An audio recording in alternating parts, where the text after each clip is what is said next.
Hey guys, welcome to Massive Iron Live. Welcome to Massive Iron Live. It is Friday, March 11th. Friday, March 11th, and I have some really big news. I have some really big news because yesterday I tried out I don't know if you guys caught this, but I tried out a new editing app for the computer that was really easy, and I added some images into my video yesterday, which was like a miracle, right? I actually did some editing on a video, right? And I popped a picture of Dorian Yates up and whatever. So anyway, somebody got triggered because my blinds were letting too much light in. So I took some corrective action today, and there's not two big glowing white things beside my head. So for those of you that get triggered by small things and are here to get triggered by small things, instead of the content, I saved your day. All right, guys, seriously, I appreciate you joining me. I'm here every Friday at 11 o'clock Eastern. If you're new here, don't hesitate to post up your questions. There are no dumb questions, just stupid questions, really bad questions, awkward questions, etc. We can talk anything: diet, training, nutrition, supplementation, off topic, superheroes. I collect comics. I love baseball. Baseball's back. I'm so excited. I love baseball. Don't hate me if you don't like baseball. Anything really. Running. So I will add just a couple things before we get started. If I don't read your question, I'm not ignoring you. I don't see it. If your question doesn't post, that's not me, that's YouTube. There are a couple things you can do. You can head over to Instagram at Ben the Barman, and slide into my DM. You know what I'm saying? Slide into my DM and send me your question. I try to stay on top of those. I'm doing much, much better with that. And you could also shorten your question or rephrase your question. All right, so before I get going, guys, just a commercial, head over to my website, superlivingtoday.com. Coaching starting at only $80 a month. I'm with you every single day. You can check out the link down below if you have any questions. Just hit me up on Instagram at Ben the Barman. We also have Team Massive, which is growing like crazy, like crazy. And it's a really good community, quality lifting community. You can check out the link down below. It starts at only 25 bucks. Come on, for 25 bucks, come join the team. Right? But it's a really good community, and it's like getting coaching and a positive, community all in one.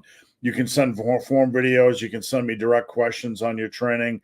I try to stay on top of that as well on a daily basis, and it's going really well. So if you've missed the boat on that, please check it out. And also, go get you a workout. There's a workout tab. Go get you a workout. I'm starting to put articles up there as well. So, all right, let's get rolling. Last week we got like 120 at the same time. So crazy. And I'm approaching 100,000 subscribers. It's really weird. My YouTube channel is getting stronger, and my coaching business is getting stronger. And I really, really appreciate your support. It's just an honor to do this, a true pleasure to do this for a living. Stein, I tried to mess up Stein today by posting this early. I let the live video go early, like 7:15 or 7:20 a.m. I tried to trip him up, and there was about a 10-minute period of time where he was unaware that it was up, but he still got in first. Richard Murray from Scotland. How's it going, Richard? Hope you have a good weekend. And Stein said, "Where did all my comments go?" They're right up here, Stein. Rico, what's going on, Rico? And Paul, yellow from sunny England. I'm glad it's sunny there. We actually have a sunny day here, but that's going to turn into 15 to 20 degree weather tomorrow for my run. Rico, will you be making a massive iron 28-day power building cycle, upper posterior split? Rico, if you could, head over to Instagram at the Barman and slide into my DM and remind me to do that. I'd be happy to put that together. That's a good idea. See you soon. Thanks, Paul. Felix, what's going on, Felix? I almost put you in a timeout by accident. Whoops, where'd you go, Felix? There you go. Happy Friday from Colorado. And It's a little bit slow here when I click on these things. I don't know what's going on. Great t-shirt, by the way. In answer to your poll right now, Monday through Friday, but a rest day, I posted up a poll, and first thing this morning, of course, autocorrect changed it. Do you life on the weekends instead of do you lift? Thanks, autocorrect. But I reposted that. Have you seen news from the EU war? I check the news every morning, but I don't stay completely on top of it. Putin is already issuing chemical weapons for Putin. The only way out of this war is death. I don't think he'll start a nuclear war, but I don't want to turn this into a current events discussion. But I know I have a lot of clients all over the world, and a lot of them close to it, and let's hope it ends more quickly than it started. Soy sauce banana. I have issues with sweaty palms, sometimes with VersaGrips. Have to switch to gloves for other exercises. I don't know where I assume you train in a commercial gym. You can bring in, you could bring in like a towel that has some sticky on it, or you keep some real light chalk in your gym bag. I don't know. That's pretty unusual to have sweaty palms. How warm is it in your gym? All right. Thank you for the t-shirt, by the way. Should be here soon. My pleasure. Stein, I beat you to it. Yeah, last weekend what I did, or last week during live, what I did is I told folks to send me an email, and the first one would get a t-shirt. And I got to that Saturday morning, I believe. Christos, how's it going? I prefer lifting on the weekends. I'm always more refreshed and relaxed. For us, we like to run on the weekends. So Saturday is usually the big run day. And Sunday is usually like a hike run, depending on how we feel. So I'm going to be lifting shoulders today. And then, sorry, my sinuses are bothering me. And then running tomorrow. Dungeons and Dumbbells. If you haven't subscribed to his channel, please do. Not even the apocalypse can slow down Stein. That's correct. Richard, do you have a favorite old school lifter like Bill Starr? Not, I do, but it goes back to, past Bill Starr, way past into the 60s, early 70s. I like a lot of the material you'll see on Titan Slacks of Desdo Band. Some of the old power building workouts that were, let me see if I can find some for you. Hold on a sec.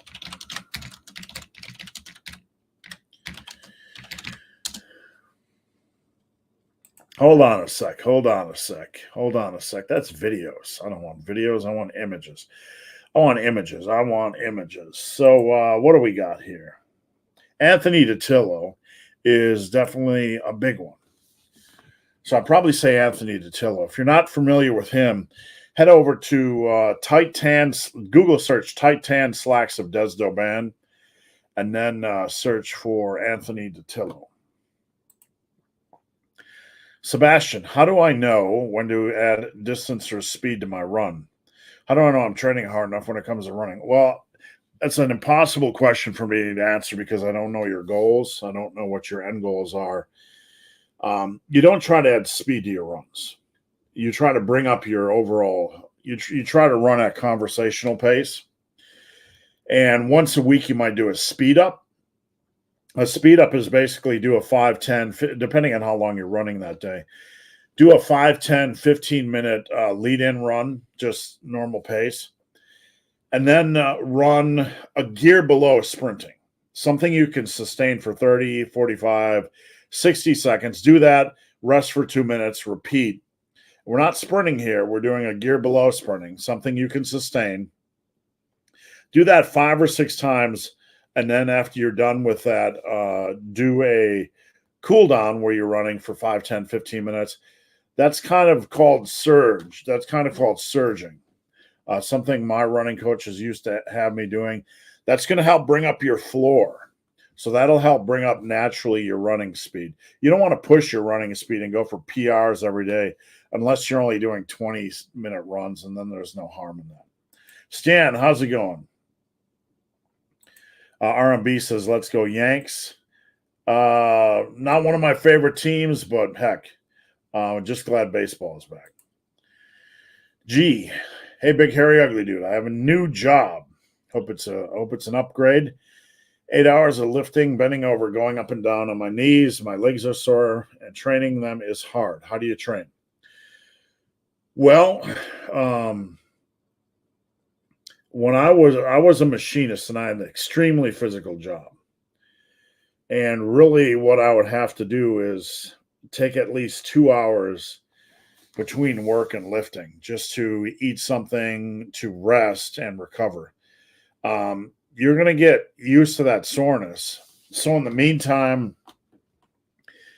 you want to just kind of relax your training a little bit, not go lighter, but maybe drop a set, not be so intense, allow yourself to adapt to both of them. And, just give yourself time. Just give yourself time. Your body will adapt. But do not, whatever you do, back off or give your body an excuse to get weaker. Combat Ace, how to start running while avoiding shin splints. Get off concrete and get off pavement, number one. That's the big one. If I tell people to run on trails, they look at me like I'm crazy. But running on a trail is much softer and easier on the hips and knees, etc., than running on concrete pavement. I don't want anybody running on concrete or pavement. So get off that. I'm not sure if that's what you're on. And, here's the thing. And I'm not saying this is a case for you, Combat Ace, but when I tell people to run on a trail, they're like, there's nothing around me. And I will tell you that if you download a trail app or a trail running app, you will find a lot of trails around you where you can run, a lot that you aren't aware of. When I was at Tiger Fitness, I would go on hikes and runs every weekend, and people would be like, where did you go? That looks so cool. I'm like, it's 15 minutes down the road. So that's my best advice. Big Spoon Bear. Hey, dude, hope you're doing well. Thank you. Training is going well. Running is going well. Ran 4 out of the last 6 days, and 4 out of the last 5. Lifting today and running tomorrow. Grandpa X's Lapoonery. I don't do much baseball around here in Colorado. We just let batters take balls out for test flights, no doubt. Andreas, how's it going, Andreas? Stein, join Team Massive, folks. It's great. Yes, I appreciate that, Stein. And you can check out the link down below. You can get in for starting only $25. And it's $99 one-time fee. It's like having micro-coaching for life. Plus, you get a troll-free community. And I got to pay $25 a month just for the server. So there are some upkeep costs. But head over, join. I've never, Park McLean, you changed your name. I've never stopped watching you. Just wanted to say, hey, how's it going? Horned Frog, with respect to trap bar deadlift, your thoughts on alternating between using the top and the bottom? I'm all for it. I like alternating deadlift variations. That's a good way to go easier on your lower back. I'm all for it. So 100%. Have you heard about the weight loss jabs that are being prescribed at the moment? No, I haven't. Is this some type of prescription thing or peptide thing? I have not. So maybe you could post up some more information. Giuseppe, I'm 160, getting daily protein of 85 to 100. Not enough. Not enough at all. Do I need to hit around 160? Really, Giuseppe, for my clients, 140, 150 is kind of a minimum goal. And generally, 170, 180 is a safe goal. Now, not just for muscle, but for dietary balance. That's definitely that's definitely on the low end, that's low for a woman. Generally, for women, depending on their weight, I'm at 90 to 110. if not 120. So yeah, low. And not just from a muscle building standpoint, but from a diet standpoint, your diet is very unbalanced. It's probably carb or fat heavy. I would guess carb heavy. You want to balance that a little bit. Okay. So thanks, Rico. I just got your email. You want to balance that a little bit, and you want to make sure you're getting good sources of protein, meats, eggs, that sort of thing, seafood. Brent, love the Friday chats. Watching here in Wyoming. Thanks, Brent. And we're actually considering. I'm going to semi-retire in about 2-3 years, and don't worry, I'll still be doing lives. I'm just going to try to. At that time, I'm going to try to cut my coaching down about half, and do more writing, do more things. I'll have my house paid off, and we're looking at. We're considering Wyoming, South Dakota areas out there to move. I've lived in the panhandle of Idaho and spent a lot of time in Montana, and really like the West.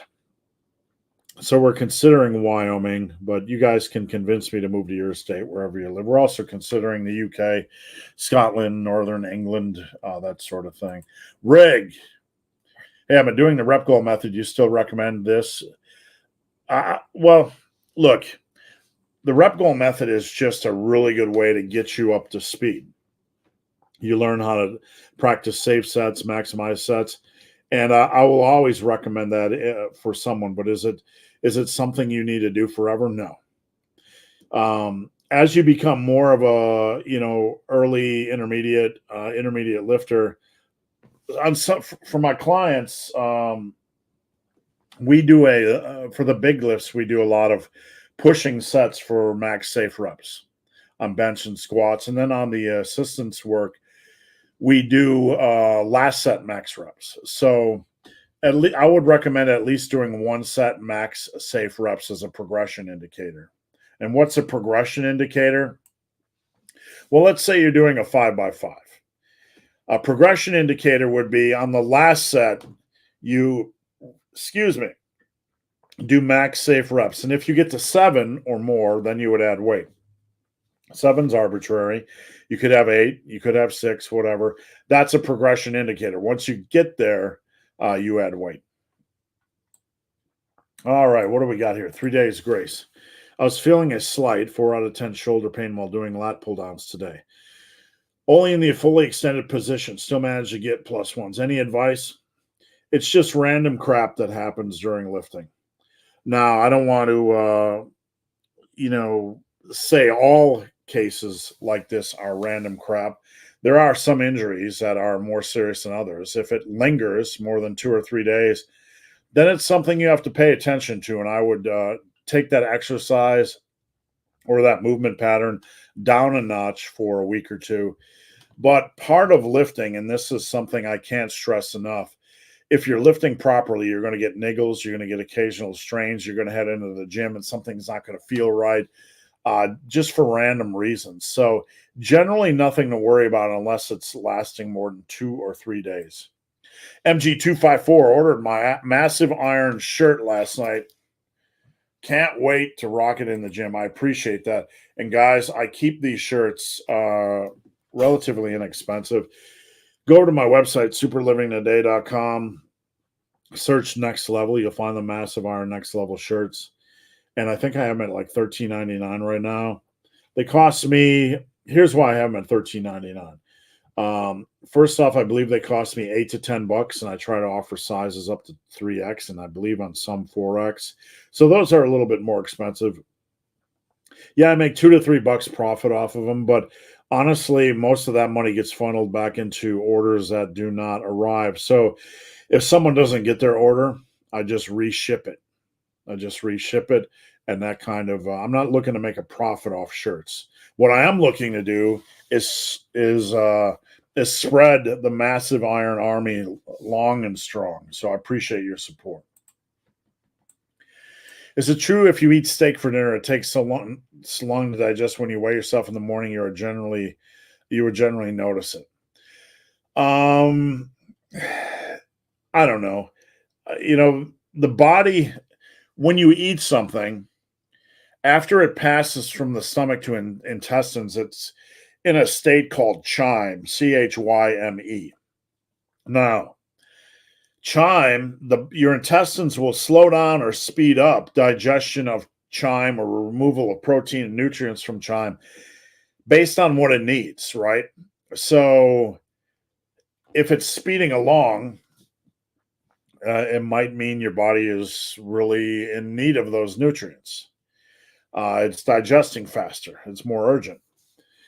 If it is taking longer to digest, it might just be normal, but the body's going to tear that down pretty quickly. I wouldn't worry about it. I don't really worry about things like that. I'm no expert on that, that's for sure. I do know about chyme and digestive speed, but I don't know. Don't worry about it. Just take your weight twice a week and look for trends, and that's my best advice. Bill Monte from Team Massive. Two of my current 4 upper lower days are on the weekend since I have flexibility when I can do them. Rafael de Souza, hello from New Hampshire. If you were hired by the Army to train new recruits, how would you do it? You got about 6 months. That's a really good question. I love off-topic questions. Having been through basic training, outside outside of the sleep deprivation, which is just part of the process, I know the Army likes to do a lot of running and marching, but I would do more uphill stuff, more elevation gain. Really good for conditioning. I would introduce some of that. Like we did a 20-mile, 22-mile road march in the military, and it wasn't, not a lot of elevation. So I would introduce elevation training instead of so much sprinting and running. I would do more hiking because, hey, the Army, you're out in the woods, so let's get some elevation gain and really bring up your conditioning. I believe for the Army, since resistance training, you don't have the best coaches, right? You don't. Drill sergeants aren't the best coaches. I'm speaking as someone that worked in a role as a drill sergeant, platoon sergeant in AIT. I was a de facto drill sergeant / platoon sergeant for the Broke Dick platoon, and there was usually anywhere from 8 to 30 soldiers. They're not lifting experts, but body weight stuff, a little bit more body weight stuff. I know they do push-ups, and we did basically push-ups and flutter kicks at Fort Lost in the Woods, Fort Leonard Wood. But I would have a little bit more, a little bit more structured of a plan for overall body weight strength. Nicholas, have you been to Gold's Gym in Venice, California? Saw Arnold there one time. No, I have not. My sister, a while back, over 10 years ago, maybe 12 years ago, worked in as a school teacher, a grade school teacher in Burbank, which is Hollywood area. And she had students of celebs and directors and people in the film industry. I took a trip out there once, did the coast from Hollywood to San Francisco, but didn't make a lot of stops like that. Paul, hey all, sorry, I'm 18. MG254, just want to say thank you for recommending Join XT. Help me get through hack squats. That's great. And if anybody's curious, when the supplement engineer was on my Friday Lives, we would comb through the best supplements, and Join XT was his top recommendation. It's something we've used for 2 years, something my wife swears by, and usually we buy it out. So if you want a joint supplement, Join XT, not Join XL. Check that out on Amazon. It can go out of stock very, very quickly. Excuse me. All right. Best way to target lads. Well, Paul, when it comes to targeting muscle groups, I'm more of a shotgun guy, right? I like to take, I'm not like a rifle guy where I'm like trying to target one precise area. I am more of a big picture guy. So like a splat here, a splat there, a splat here, a splat there, right? you got a loose shot group. So I just like to use a wide variety of exercises for my back in general. Deadlifts, some people think deadlifts aren't a back exercise, but if you ever do a lot of volume, your lats are going to be very sore just from all the work and contractions, static holding, etc. I like to do I think a combination of vertical pulling. The best combination is lat pull downs and pull ups. Now, if you can't do pull ups, try a neutral grip pull up. If you can't do that, use bands just with one foot in the band. So you could do pull ups, banded pull ups or pull ups one week, or lat pull downs the next. For specifically vertical pulling, I would do that. Try to get away from the assisted pull up machine. It's generally not as good as the band assisted pull ups. I had Mechanimal on my podcast, and he discussed this. He's a bodyweight guru, so if you want more information on that, check that out. Ewan, what's your approach to training while on a cut, given that it's so much harder to gain any strength muscle?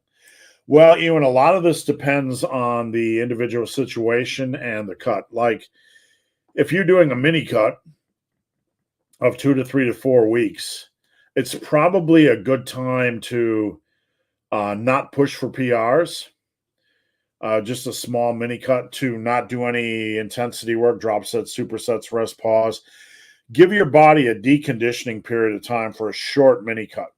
Then when you come to the gym, you're all ready to be stimulated. If it's a longer cut, you pretty much have to train normal and make adjustments on the fly. For somebody that's morbidly obese, and even you don't certainly look morbidly obese, so that's probably not the case. Now, if you have a lot of strength, I don't want you generally training above 82.5% of your relative 1 rep max while on a cut. Keep the reps a little bit more normal, because you might lose some strength, and you don't want to go from like 5 reps to 3 reps and start doing relatively heavy work on a cut. That just doesn't make any sense. If you're relatively weak, and I'm not saying that in an insulting manner, let's say your bench press is 135 by 8. You're not Hercules, right? You're not Hercules. In that case, when you're on a cut, I would probably still do 1 set per exercise where you're pushing for max safe reps, because there's a chance, if you're still relatively weak, that you can build some strength. So, guys, with regards to the curtains and the white light that usually was in here on lives, does that look better? Is that thumbs up? Is that thumbs neutral? Is that thumbs down? Big Spoon Bear, the jabs are something called Sazenda, which, depending on how you like your X, which is similar to a natural occurring hormone to control blood sugar, insulin, making you feel full. Here, you know what? I don't like that stuff at all. Look, I posted about this this week on Instagram. I think it was yesterday. And I'm going to say it in general. The best way to regulate your hunger is by pushing through it. And here's what I mean. If you get hungry at 11 a.m. and you're like, I got to eat, and you're trying to lose weight, push through it. By 3 or 4 or 5 or 6 o'clock in the afternoon, you're going to realize I'm feeling great. The hunger pangs have gone away, and I'm feeling good. So the best way to regulate things is naturally. Perseverance. Hey, big hairy ugly dude. I just strained my left groin muscle. Would training only one leg also increase the strength of my injured leg? If you strained a groin, look, I wouldn't be training the other one. I'd go easy. I would just let it recover. And do some exercises you can do. I don't know if you can do leg press or leg extensions. But I would try to do exercises you can do with both legs, like leg extensions, maybe leg curls. But look, if strains are part of the equation, I wouldn't go crazy, and trying to do only unilateral work. You can do it if you want, but I generally like to baby the strain while not altering my training program. All right, mystery, judge, jury, executioner. 3 to 4 years, time goes by fast. It does indeed. I better get on that coaching now. I will speak to you soon. Knock on wood. Get on it. Come on, I'd love to help. But 3 to 4 years does go by quickly. Olympic grade lurker. I take you never experienced misery and agony at Fort Knox. No, I did not. I don't know what those two mischievous things are, but no, I have not. Never been to Fort Knox. Thomas Smith. I'm relatively new to lifting, about 8 months. I'm building a base and I've been considering loaded carries. Are they beneficial for mass and strength? They're a good supplementary exercise. You're going to have to overload them, just like you would progressively overload them like anything. They're good traps and yoke exercise. I would do them at the end of a posterior chain workout. Do you have or something where you're doing legs or back? And are they good for leg development? Not really. But are they good for yoke and trap development and just an overall, well-rounded, upper body strength? Yeah, they're a good supplementary exercise, but they're not a primary exercise. Let's put it that way. All right, R, best deadlift variation, or does it depend on the individual? A lot of this has to do with where you're at. Like here, let me caveat this. I see far too many people that haven't built base strength worrying about deadlift variations, halting deadlifts and stiff leg deadlifts and all this kind of crap. And certainly they can be part of a good program. But what I'm saying here is that they tend to worry about it too much, worry about it more than building their base strength. So always make sure you get your back and your quads as strong as humanly possible, and your traps as well. Get your overall body strength up. That'll be the best for deadlifts. Now, deadlift variations, it really depends on the individual and where they're at. I have advanced lifters that are deadlifting 650 are trying to get to 700. So we attack things a little bit differently. We try variations they haven't tried, because adding in variations at that stage is going to be an essential part of continuing to building strength, in my opinion. So when it comes to lifters that are still building strength, building a lot of strength, it's a good idea to have two variations in. Deadlifts and RDLs, deadlifts and stiff leg deadlifts, deadlifts and rack pulls, deadlifts, sumo and conventional, deadlifts conventional and hex bar. It's a good idea to have at least a couple variations in place while hammering the living crap out of your traps, back, and quads. Nicholas, advice for upper lower split routines 4 days a week and 20 to 25 sets a session. Machine and free weight. Well, number one, that's 80 sets is okay. Pushing up to 100 sets, that's probably going to be okay if you have a lot of abs and rear delts and then, the lighter stuff in there, right? So I haven't seen your program. I'm not going to comment on that. What you want to do is, for every major muscle group, you want at least two big hitters.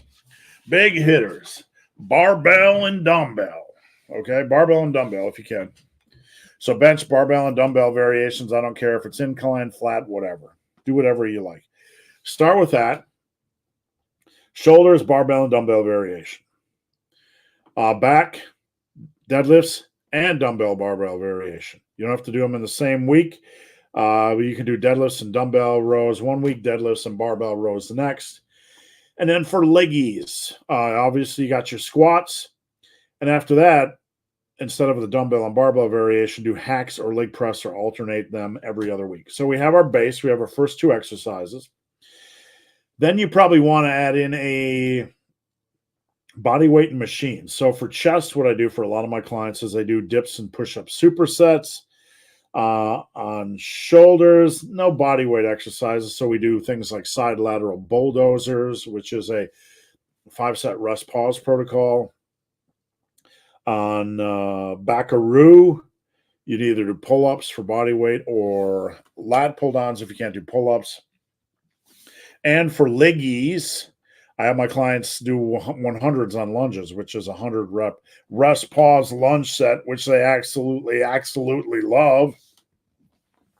Now it's torture. Most don't like it, but they do it anyway. And machine shoulder press, plate loaded bench press. We're talking heavy hitters, right? Not pec deck, and flying machine. Back in machine rows, seated cable rows, seated cable rows, seated cable rows, seated cable rows. Legs, maybe leg extensions. So we're starting to flesh it out. And after that, you want some kind of a finisher. Maybe pec deck, run the stack. For shoulders, you could maybe do something funky. I don't know. Maybe upright rows, run the stack, cable upright rows. Legs, you have Bulgarian split squats, leg extensions. You can do stuff like that for run the stack, etc. So I hope that helped a little bit. And Nicholas, if you want me to build you a workout, head over to superlivingtoday.com. I can build you a custom workout.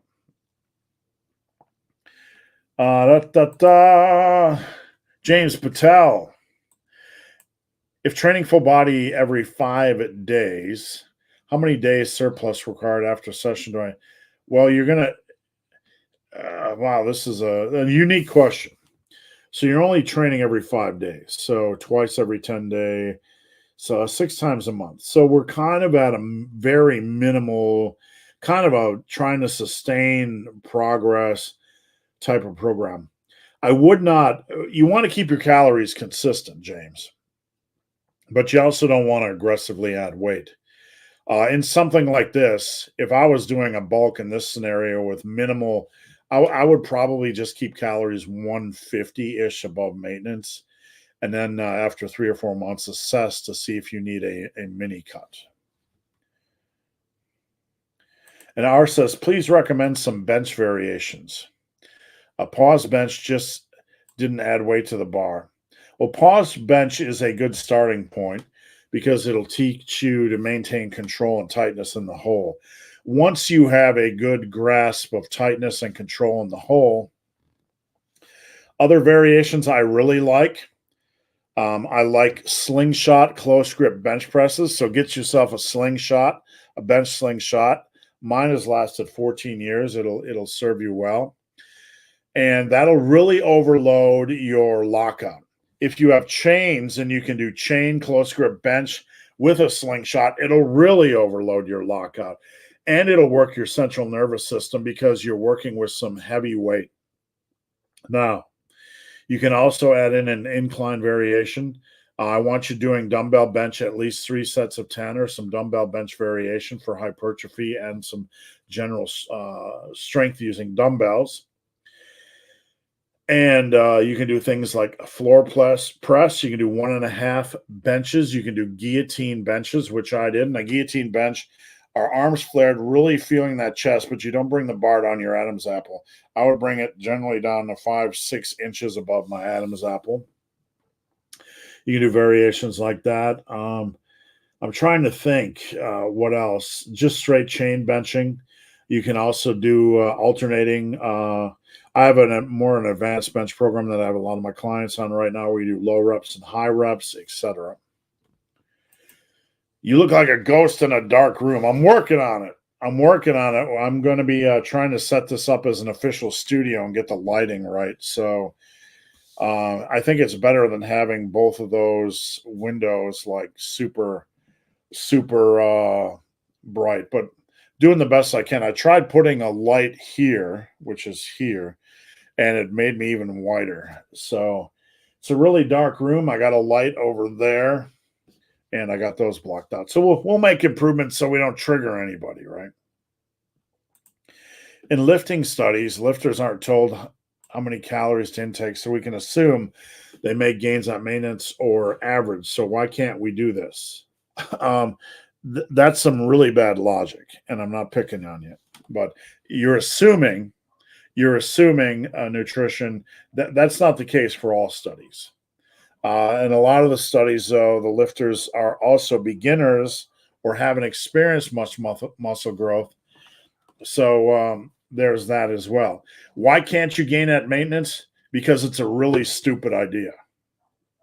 You can't stay at the same weight and expect to gain 30. Like if you're 170 pounds and you can't expect to gain 30 pounds of muscle and magically lose 30 pounds of fat, right? I mean, think about it. You're 100, let's say you're 5'10, 170. You want to gain 20, 25, 30 pounds of muscle. Can you really honestly believe you're going to wake up 5 years from now and be 170 with 30 more pounds of muscle and like 1% body fat? It doesn't work like that. Just use common sense here, guys. And I'm not bashing on you, man, period.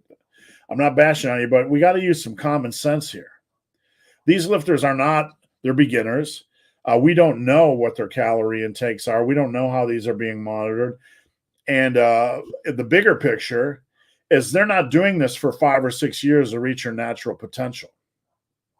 You will never make quality gains over time and maintenance. As a beginner, you might gain a couple pounds of muscle, but this is simply not the best way. And you get this question over and over and over again from skinny guys that are panicking about gaining 1 pound of fat. Get over it. Get over it. We're here to build muscle, and it's not efficient. It'll never be efficient. You can't re-engineer the wheel. You can't redesign. You can't re-alter reality. You're going to have to gain weight. You're going to have to gain weight. And if anybody want to do the main gaining, state gaining, fuck whatever bullshit, excuse my swearing, because I'm just over the concept. It's tiring. It's tedious. You got to get your head out of your ass. It doesn't work. You can't go from 170 and add 30 pounds of muscle and recomp with 30 pounds. It doesn't work. So I'm not picking on you, man. I'm just saying as a general statement, y'all need to get over that stuff. It's not the best way. It's not even a way. It's not a realistic way. We are in this to build as much muscle and strength as we can over time. And that's simply ridiculous. It's not common sense. It's not the way anybody does it. It can't be done in the long run. All right, Q says Q. Thank you, Q. Got a little fired up there. And I'm not picking on man. I want you guys to understand that when I get fired up, I want you to understand things from where I sit. I've been doing this for 37 years. I'm not picking on one individual. I get questions in my inbox on Instagram and on YouTube and on email, hundreds of questions a week. And I get this question over and over and over and over again. People trying to reinvent the wheel. They're super panicked about, like, you get 142-pound guys that if they have a big meal like a steak and a potato and they eat 2,000 calories and there's a little bulge in their stomach and they panic. You're not getting fat. You need to kind of get back to reality here a little bit. Amanda P., thoughts on B stance exercises? Have no idea what they are. Let me see if I can find. That's a new one. Somebody inventing some useless crap here or what? A staggered stance where the big toe of your back leg is even with the heel of your front leg. Sounds dangerous to me. Honestly, I don't want anybody to get upset with what I'm about to say because I just did a cursory look. But since this is a muscle and strength building channel, you might be able to show me a B stance exercise where I'm like, oh, that's probably a good idea. But in general, from just looking at like squatting with one leg in front of the other, I'm not for any of that stuff. I'm not. And if somebody wants to, I don't have time during a live to, look at the definition of a B stance exercise. I did pull up something, and here's what it says. And you guys can correct me.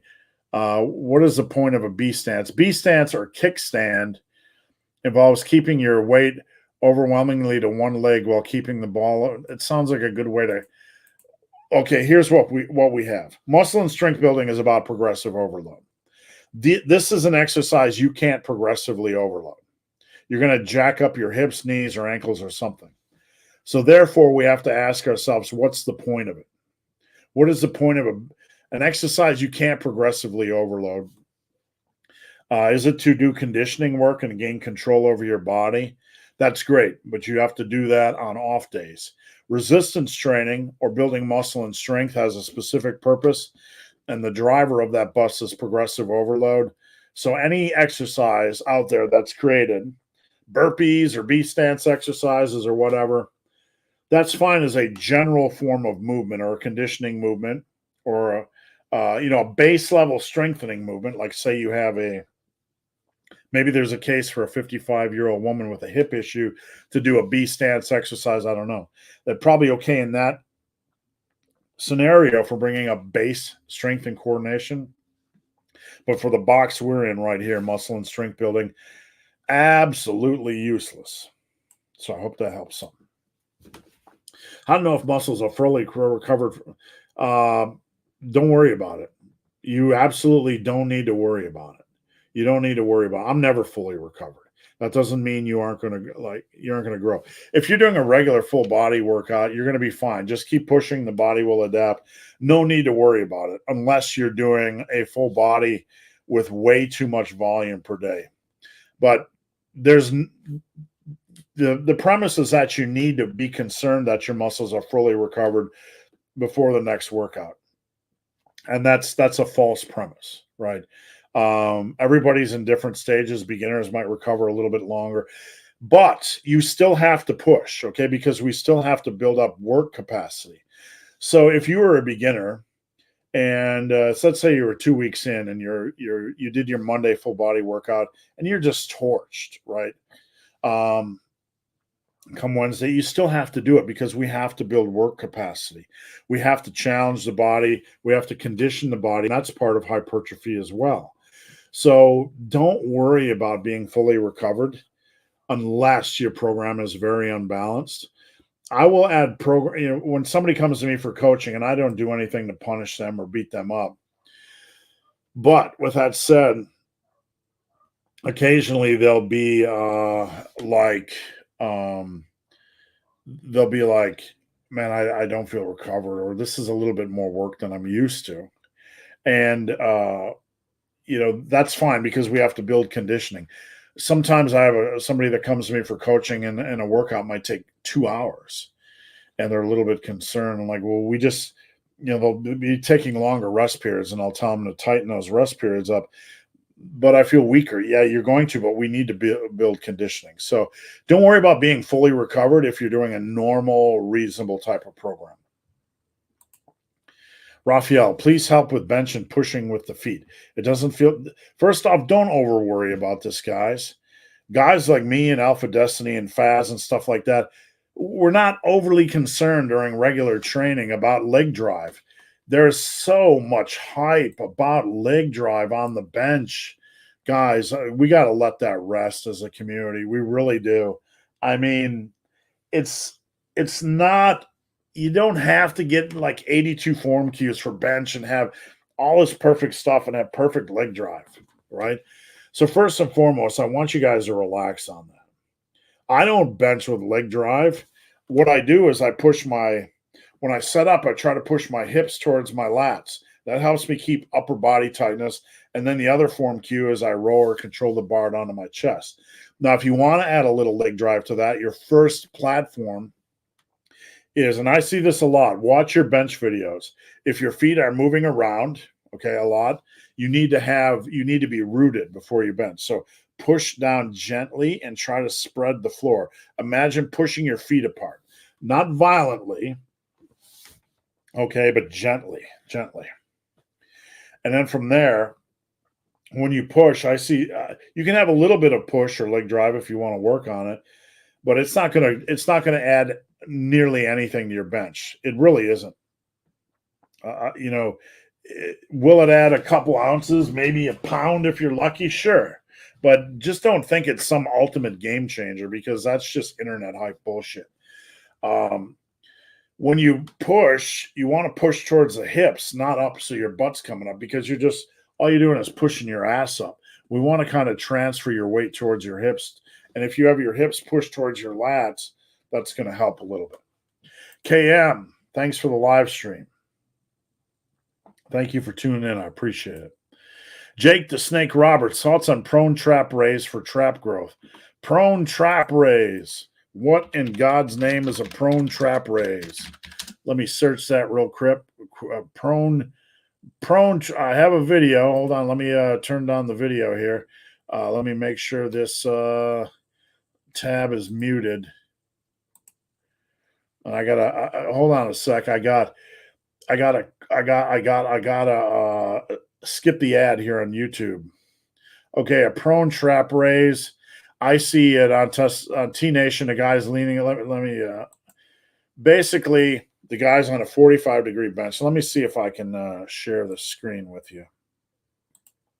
Let me see if I can share the screen. Hold on. I don't know how to detach this. Why won't you share the screen? We're not doing tight 10 slacks. Hold on. I'm going to try to just give me 1 second here. Let me go to a different window, paste it in, mute it. Whoops, got to mute that. Okay, I think I got it. For those of you that didn't click off.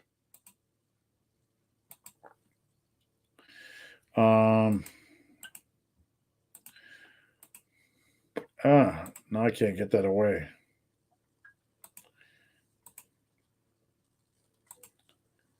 I can't get it. I don't know what's going on with this stupid thing. Nah. All right, we're gonna skip it.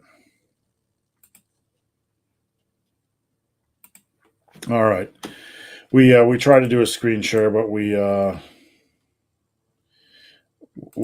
messed it up. So sorry about that. So basically, somebody's on a 45-degree bench, they're leaning into it, and they're shrugging up like this. It looks like it could be a good finisher. I would use straps. And basically, the person's on a 45-degree bench, flat on that bench, chest on the bench. They're holding 2 dumbbells, and they're doing a trap raise like that.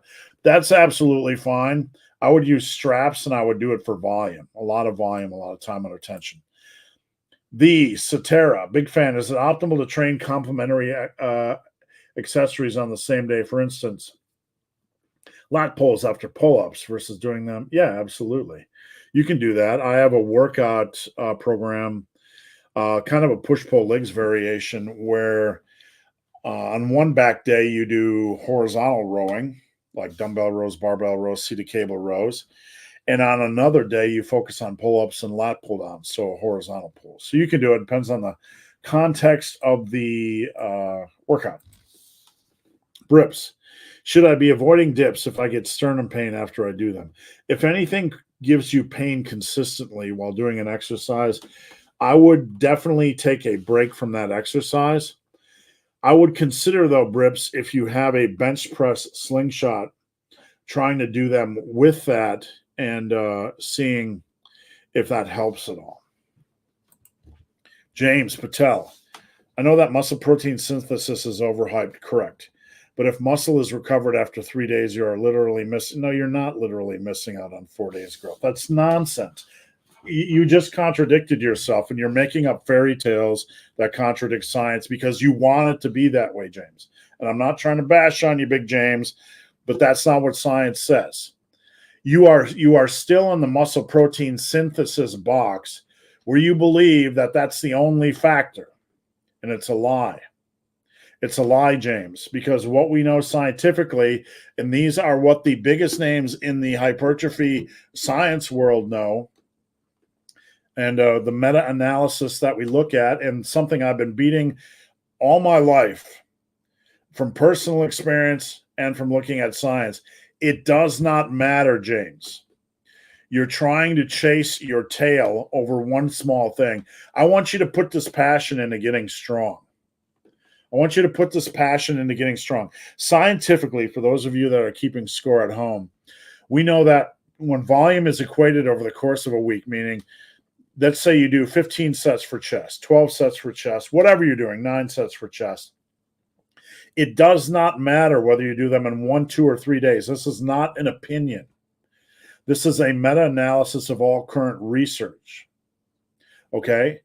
So you are looking at this tree over here, this little tree, which is muscle protein synthesis in a forest of a million trees.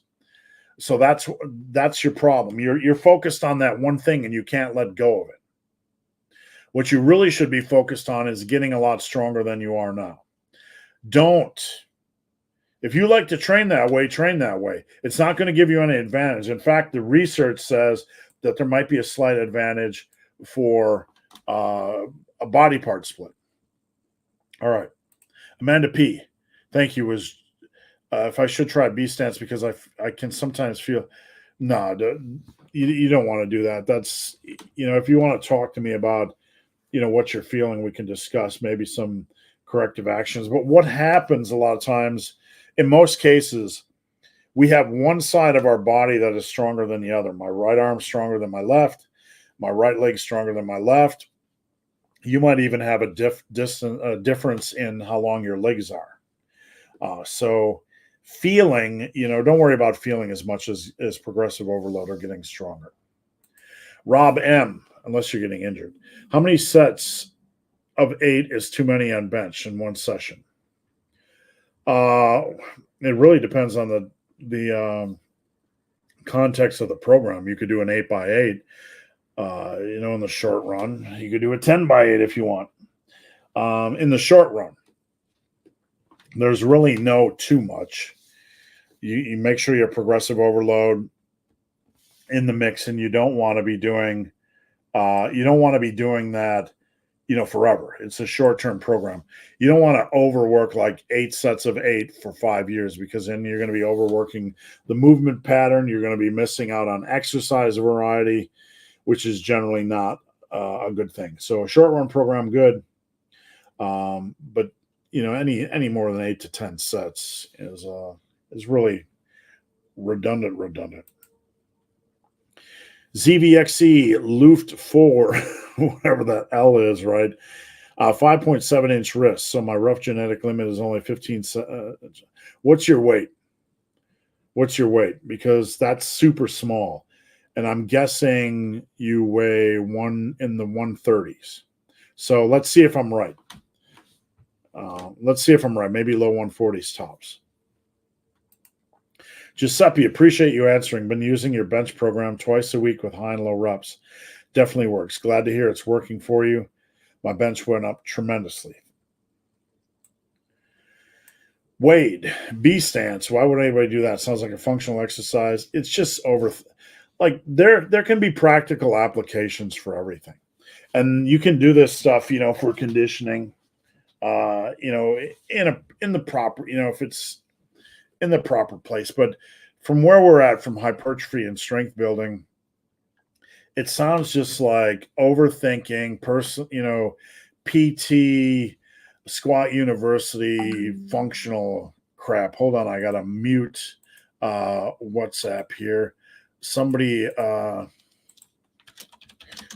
messaging me while I'm doing live. Apparently, I'll say, "Come watch live." Sorry. Oops. I just sent that to my wife. Sorry. Somebody is messaging me on WhatsApp, and they're not watching my live. They're in the shame corner. B-stance RDLs are annoying. I'm not going to try them, and they sound dangerous. Vinny P, always have to copy and paste my comments. It takes like 30 times. YouTube hates you, Vinny P, but we love you. Raphael, thanks for helping with the questions. You bet. Jake, the snake. On prone trap raise, they shrug up and then pull your legs out in a Y position. Why would you move your legs? There's no benefit in that. I saw the beginning of the movement, but there's like moving your legs out in a trap raise is the same as like doing a dumbbell raise, a dumbbell lateral, and then kicking your leg forward. It's absolutely pointless if I'm understanding you correctly. Nicholas, tracking bulking weight is difficult with all the daily. Don't worry about daily fluctuations. You want to track at least 2 times a week, and then look at the long-term trend. So you need to have a tracking software. There are some weight tracking apps that can allow you to see trends. The app I use for my clients, we can see trends really, really easily. You can send it to me, and I'll tell you what the trend is as well. Josh, why are people afraid to work in on equipment in public gyms nowadays? Good question. I have no idea. I'll have people that'll come to me and they're like, I'm at a commercial gym and I'm unable to push sets for max reps because I don't have a spotter. I'm like, you don't have a spotter because you're not asking for a spotter, right? And if you can't ask for a spotter, I'm going to say this, and I'm just sharing my opinion. If you can't ask for a spotter at a commercial gym, you don't deserve gains. You really don't. I mean, when I'm on bench at a commercial gym, and I've been there many, many times over the years, when I start warming up, I'll start to look for people that look like they might spot, people that aren't just jokers. And I'll go over them like during my second warm up and I'll say, hey, hate to bother you, but when I get to my big set in like 5 minutes, would you be able to hop over for a spot? And you know what? In 37 years, I've never had anybody say no. So I don't, number one, just take the big leap and get over your social anxiety. And I'm not putting it down. No one loves to approach a stranger and say, hey, stranger, would you like to put your balls in my face while I bench, right? Because that's what we're doing. It's just humor. Don't panic, right? But, you look up on a bench and there's a stranger's balls in your face. That's spotting on bench. But, if I'm at a commercial gym and somebody's doing like lat pull downs and they're taking like 5 minutes in between sets, I'll say, hey, can I hop in real quick and do a set? And what's the worst thing they can say? No? Okay, then I'll do something else. I don't know, Josh. It's a good question. It's a different generation, though. It really, really is. A completely different generation because, and I'm not saying this to generalize because there's a lot of folks not like this, but man, there are a lot of folks when a lot of younger folks that don't have the social practice we did. All right, guys, we're at about an hour and 3 minutes. If you're new here, please post up your questions. I'd love to hear from you. I'm going to get a quick drink and drive on. Post up your questions now. I'm going to stay on as long as you guys have questions. Where did the questions go? It's funny.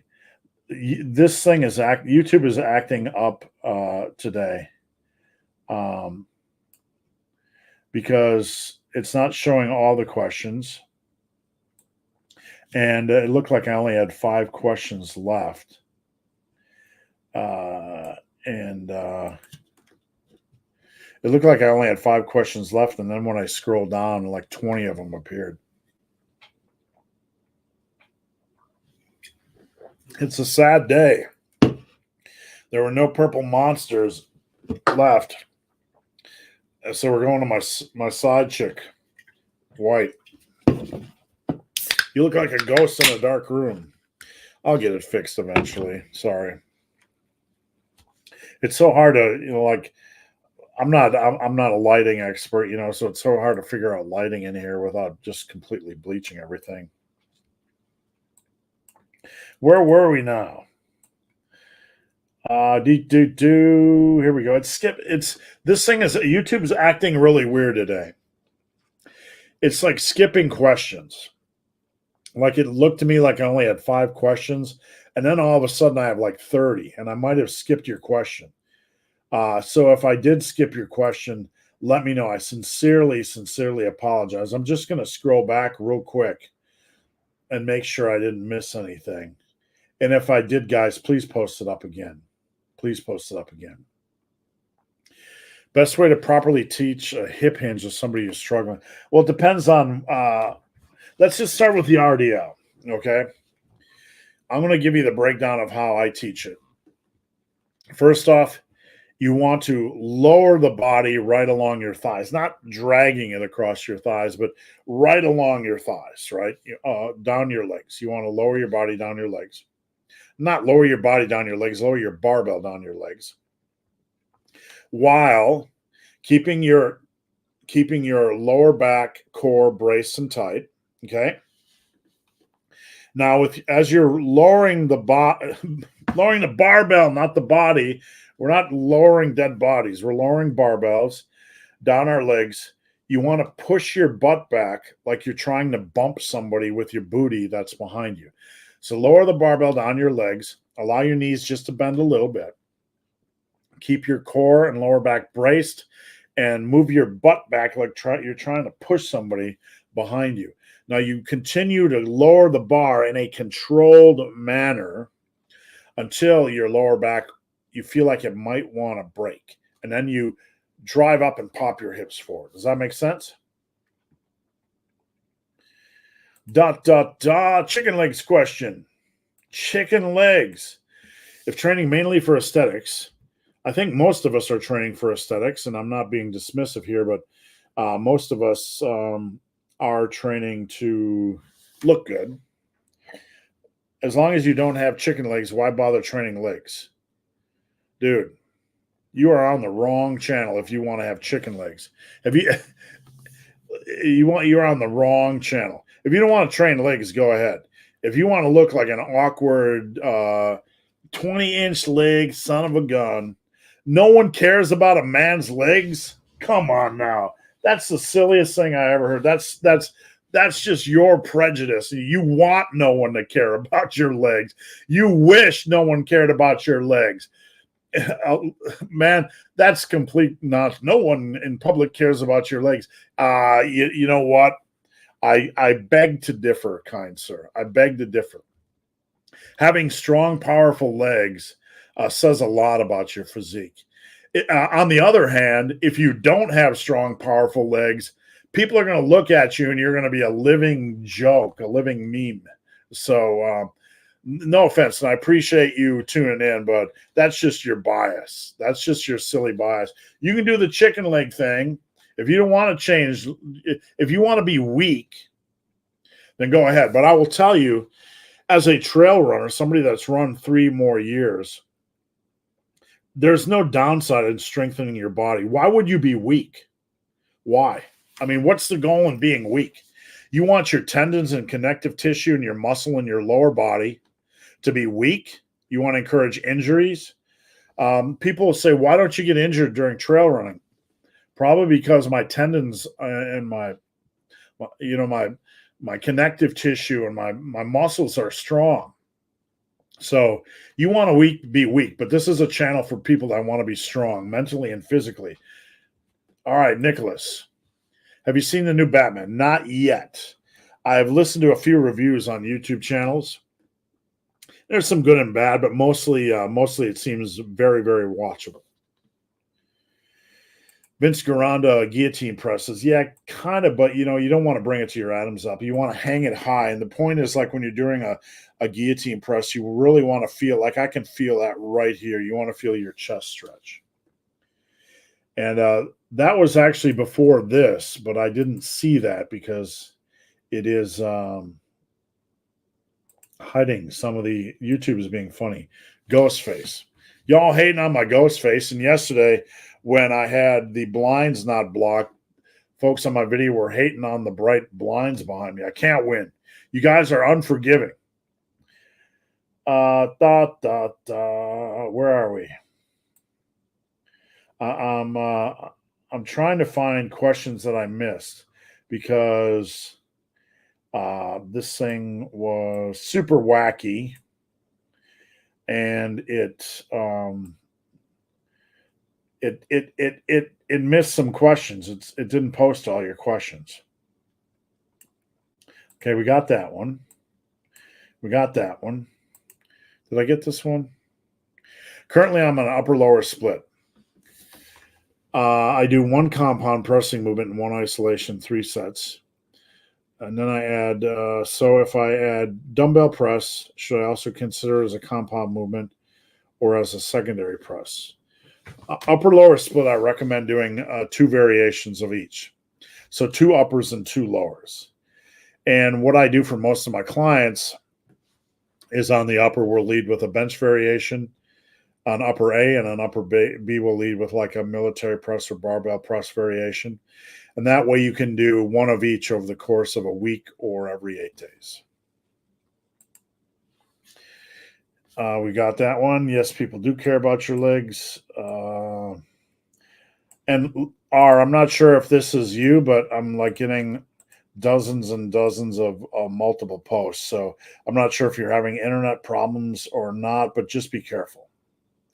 I'm not sure if you're spamming. You can let me know if you're spamming or if you are having internet problems.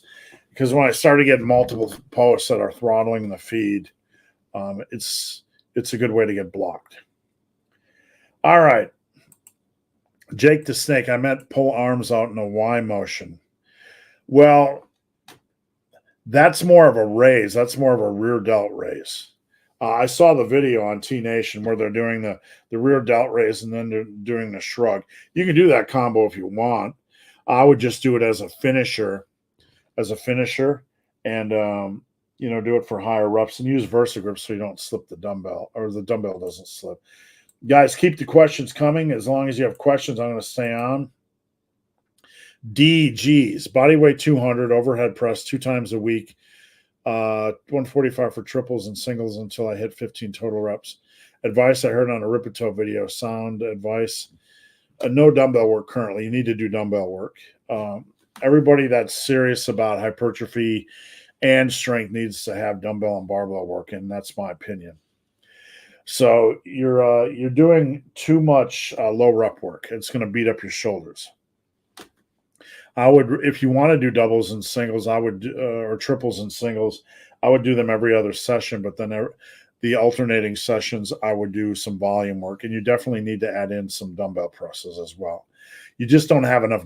You don't have enough volume, and all that low rep stuff. It's going to beat you up over time. And I speak from personal experience. I like to do triples for some of my more advanced clients. But we will work up in triples to heavy triples. But you still do need volume, and I would also recommend dumbbell work. All right. You recommend 6 to 10 sets for hamstrings. Generally, I do 6. But just after that, just 2 to 3 hard sets, they feel fried.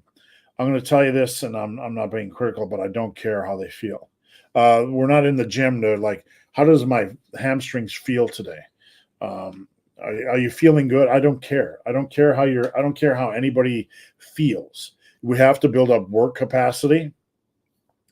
And if they feel fried, that means they lack work capacity.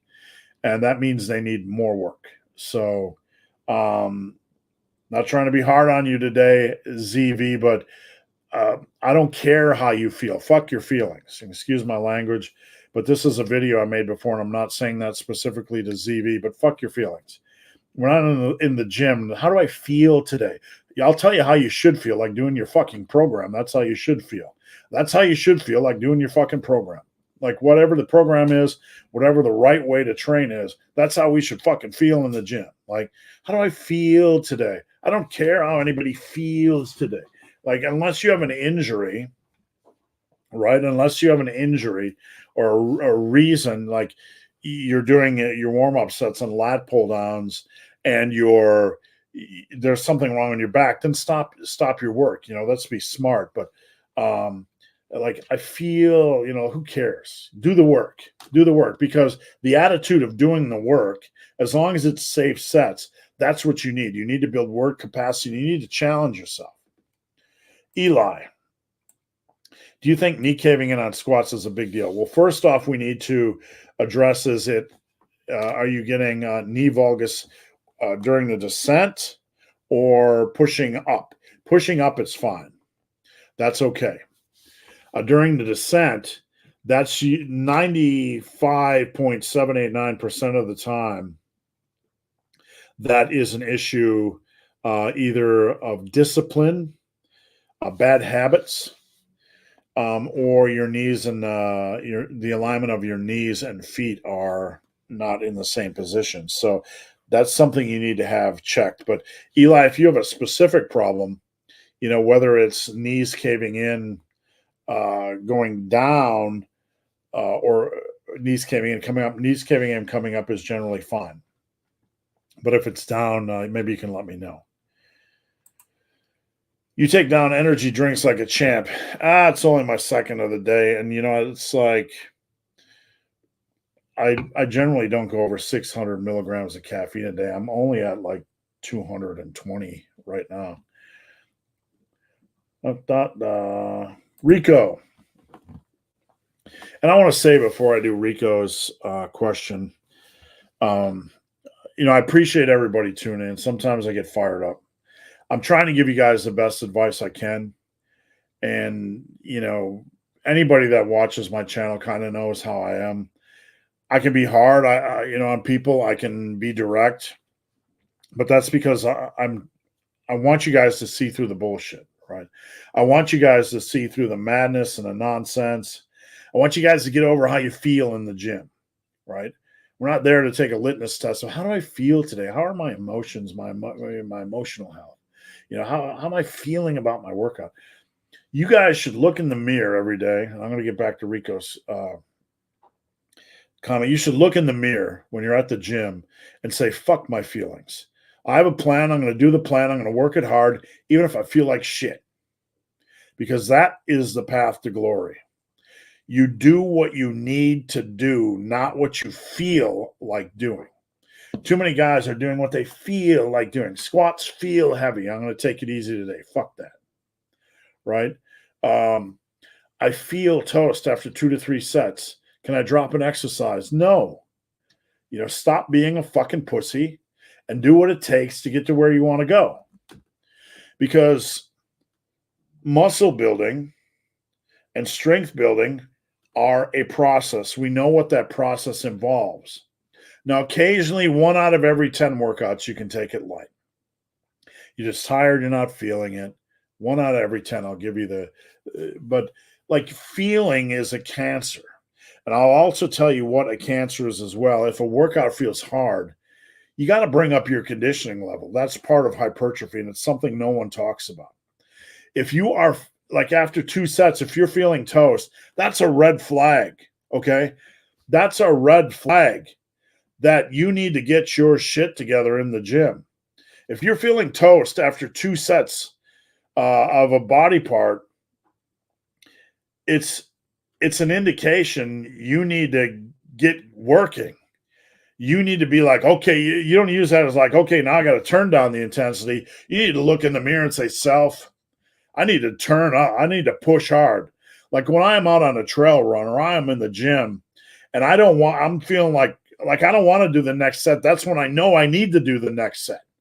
When I don't want to run the next mile, that's when I know I need to run the next mile, because it's like mental training. Like we got to push our conditioning. We're not talking about doing things that'll get you hurt. We're not talking about being reckless, but you guys need to take it to the next level. You need to take that as a challenge. Like yesterday I was running, and it's only my 4th run back since COVID. And after 45 minutes, I'm literally like, forget this. I almost said screw this. I almost said fuck this. And I normally try not to swear during live, so I apologize. But 45 minutes into my run, and I'm like, I don't want to do this anymore. I just want to, but I had to push myself. I pushed myself. Conditioning, mental and physical. It's such a big part of this game. All right, Rico. Is social media hurting the fitness industry? I remember people just going to the gym and working hard. I don't think so, Rico, and I'm going to tell you why. There's always going to be 90% of people out there in fitness and nutrition that are just crap, just full of crap, teaching crap exercises and crap dogma. Faz messaged me the other day, or someone messaged me the other day. I think it was Faz. about some female fitness influencer with over a million followers that thought there were 7 calories per grams of carbs. What? A million followers and a female fitness influencer thinks there's 7 calories per gram of carbs. What? Like, literally, like, psh, mind blown. But there's always people like that. There's trainers at the local gym. I don't think it's hurting it at all. If anything, now people at least get a chance to call them on their bullshit. What I find, though, and this is the scary part, is when I go over to a channel, like an account, like of this female with 1 million followers that thought there was 7 calories per gram of carbs. When I go over to her Instagram account to check it out, I see some of my people that follow me on social media, following her. I'm like, what are you all doing supporting that? What are you doing supporting that? No matter where I go, no matter what dark corner of social media fitness, I see people following these people. And this woman was thicker. I imagine people following her for her, her curb appeal or whatever. Don't support people that give out bad information. That's all I can say. Like, really bad information. Duckins, just out of curiosity, as I'm making my way down this path, when or how did you get into training others? I did my first year of college. I taught a kinesiology course. This was way back in 1986. That was my first start. I've literally written over 1,000 articles, made 2,500 videos. Now, before I coached anybody, I coached in powerlifting. So that was my first experience with coaching. But before I started to train and coach, I had over 1,000 articles written, had edited over probably 10 million words in the industry. I'd looked at every subject 1,000 times over. I had looked at every study 1,000 times over. I was familiar with nearly every expert in the industry. I'd met with not nearly, I hate using the word nearly, but I'd met with people that sat in my office. I trained with nearly everybody you can imagine. I'd made over 2,000 YouTube videos. I'd worked and trained with so many top names in the industry. So I had this vast, broad education before I ever considered training anybody. Until 3 years ago, outside of a powerlifting meet, I had never considered training anybody. I really hadn't. And it was only then that I got into it. So really, the only thing I can suggest is you can get your schooling, but the schooling is nowhere near enough. Personal experience, 37 years of personal experience, the inside of training and working with all the big names, all the big names. I've trained with the strongest man in the world for about a year. I've trained with guys that were at West Side. I've trained with pro bodybuilders. Guys like Sean Clarita, for example, Mr. Olympia competitor. I've known Sean forever. Like, we're not best friends, but I've interviewed, talked with, discussed, had on my channel, 15 years, I think, so that's my background. For anybody out there, if you want to get your degree or do your schooling, that's great. But be careful of falling into a pit of one voice. Get a broad scope of information. Find good, reputable sources, and just digest all of their information. Find the similarities between training methods and nutrition methods rather than fringe stuff. Anthony Lopez, how much do macros matter over calories? Very good question. Macros do and don't matter. Let me explain. I don't track macros, but I do monitor protein in the periphery. You want to make sure you have a reasonable amount of protein because number one, muscle repair and recovery. And we don't have to be obsessive about it, despite what everybody says in the muscle building world. But for my male clients, 140, 150 is the low minimum. And people be like, study this, study that, opinion this, opinion that.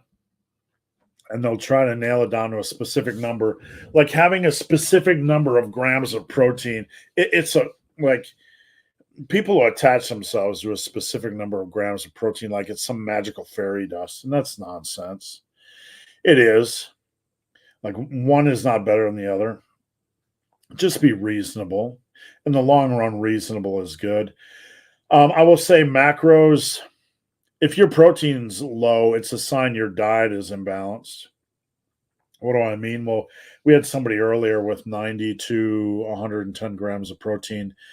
You're probably eating way too many carbs. And when somebody eats too many carbs, they're probably eating too many junk carbs or processed carbs. So if you're eating a balanced diet of real food, or let's toss the word balanced up. But if you're eating mostly real foods, like 80% meat, protein, pork, chicken, steak, seafood, veggies, fruits, some Greek yogurt, a little bit of cheese, some nuts, whatever your thing is, right? Then your fats, carbs, and proteins are probably going to be balanced normally. The only thing I worry about is, am I getting enough protein in and my fats over 20%? Because if not, we need fats for general health. And 20% is kind of my, red line. If I go below 20%, I really need to focus on eating more fats. MXD training, would going on maintenance at about 20% body fat be optimal long term? Not optimal at all for muscle growth. Maintaining, if you look good, yeah, absolutely.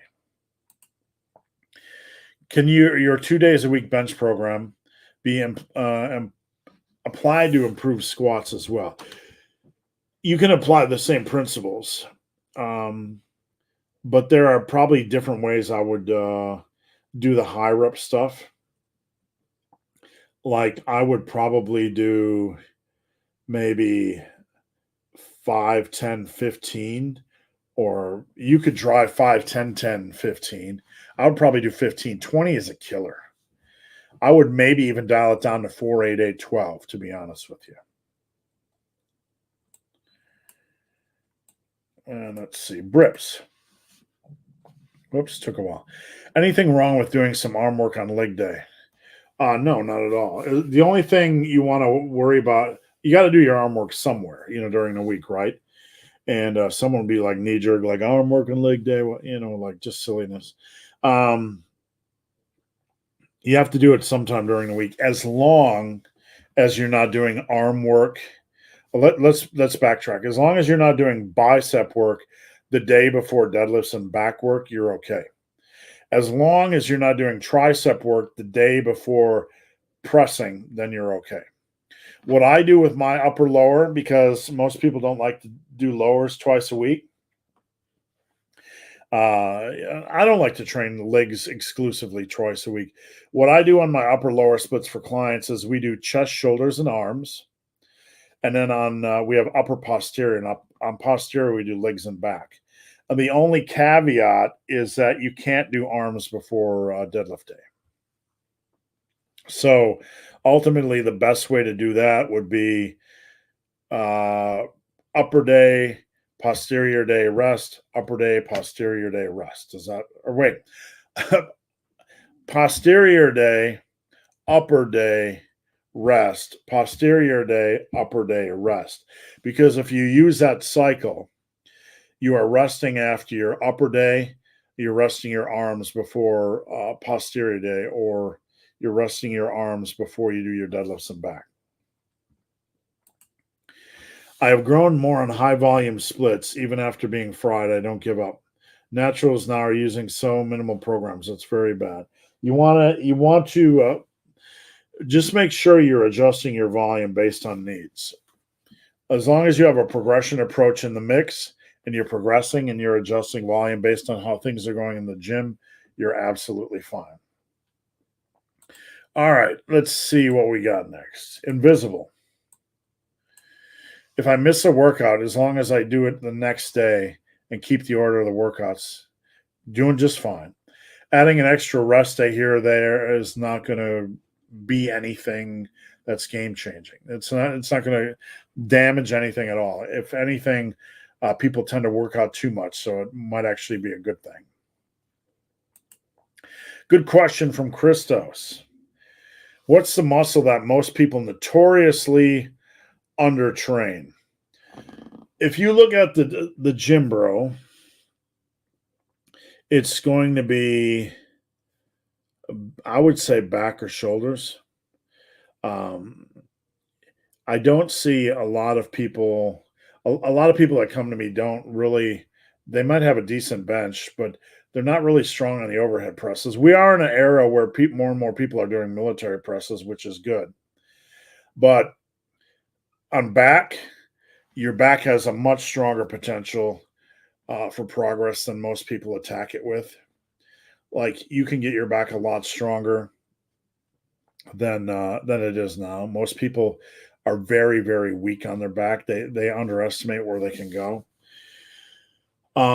Shoulders, really, I don't see a lot of people really giving it on shoulders.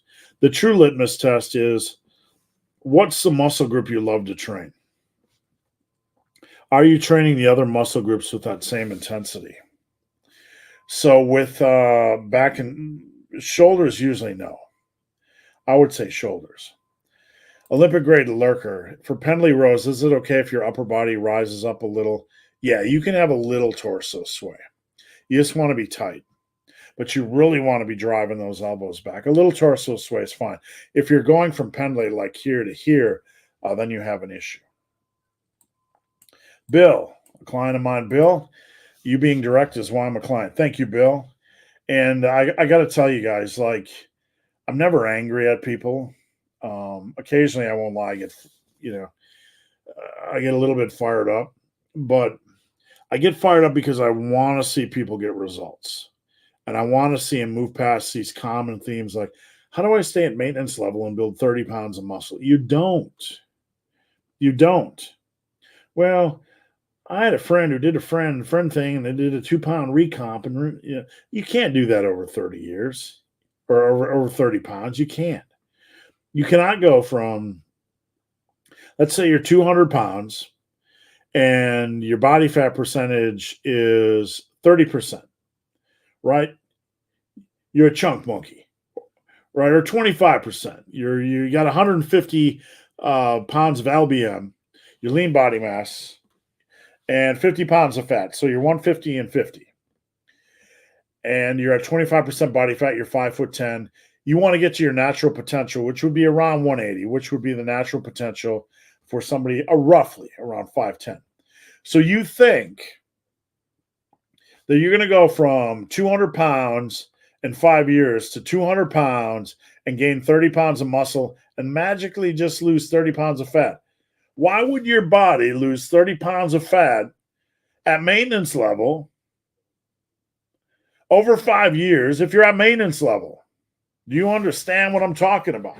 This is not directed at Bill. Do you understand what I'm talking about? You want to go from 200 pounds to 200 pounds in 5 years, build 30 pounds of muscle, and have your body lose 30 pounds of fat at maintenance level. Are you a wizard? Because that's some Hogwarts level shit right there. All right, sorry for swearing. Again, I don't normally swear during my lives, but we're just rolling today, so I'm going to go with it. Jake the Snake, I don't track calories, and I'm attempting to bulk. I want to maximize muscle growth and track calories, Jake. Would it be okay to be more aggressive for a few months and then do a mini cut? No, don't do aggressive bulks. That's impatience. Number one, track your calories. You're serious about this, I want you to track. I want you to gain 1.5 pounds to 2 pounds a month. Being more aggressive is not going to increase your rate of muscle gains.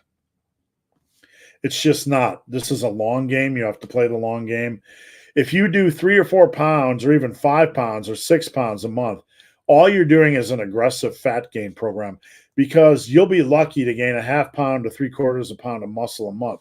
So if you do an aggressive 3-month bulk and you gain 20 pounds of weight, maybe 2.5 pounds of that muscle, you just did an aggressive 17 pounds of fat gain, and now you got to spend 3 months, 2 months doing a cut. No way. Don't ever do an aggressive bulk, and track your calories. Nicholas, I agree about feelings. If I base my workouts on feelings, I would work out once a week. Right.